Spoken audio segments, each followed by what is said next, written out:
Hey guys, this is Brother Ricky here, aka Bubba the Baptist. I want to come with question number 3 out of the answer book by Sam Gipp, and a helpful book to answer common questions in the Christian life. Question number 3 in this book is: I have been told that King James was a homosexual. Is that true?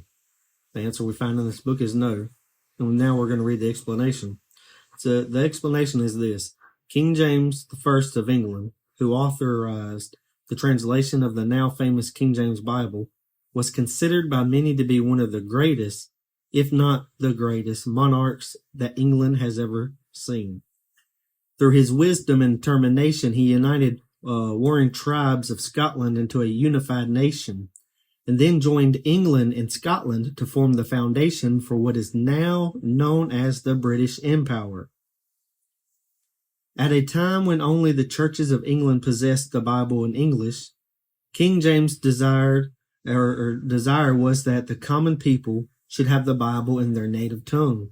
Thus, in 1603, King James called 54 of history's most learned men together to accomplish this great task. At a time when the leaders of the world wished to keep their subjects in spiritual ignorance, King James offered his subjects the greatest gift that he could give them, their own copy of the Word of God in English. James, who was fluent in Latin, Greek, and French, and schooled in Italian and Spanish, even wrote a tract entitled Counterblast to Tobacco, which was written to help thwart the use of tobacco in England. Such a man was true to have enemies. One such man, Anthony Weldon, had to be excluded from the court. Weldon swore vengeance. It was not until 1650, 25 years after the death of James, that Weldon saw his chance. He wrote a paper calling James a homosexual.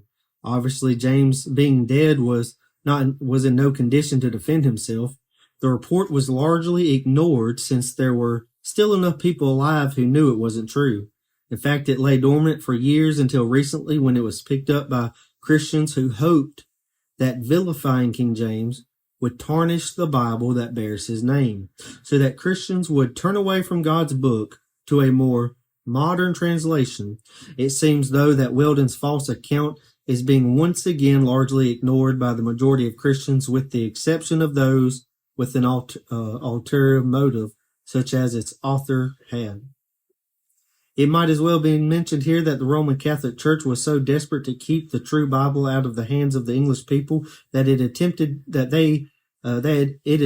to kill King James and all of Parliament in 1605.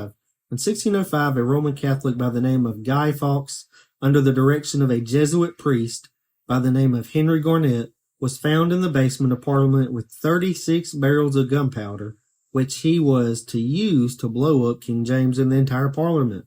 After killing the king, they planned on imprisoning his children, re-establishing England as a state loyal to the Pope, and kill all who resisted. Needless to say, the Perfect English Bible would have been one of the plot's victims. Fawkes and Garnet and the 8 other conspirators were caught and hanged. It seems that those who worked so hard to discredit the character of King James joined in an unholy lot. That's question number 3 out of the answer book by Sam Gipp. We have the answer. Question is, some say that was King James a homosexual? No, that's not true. Quite the opposite. He was a man of character.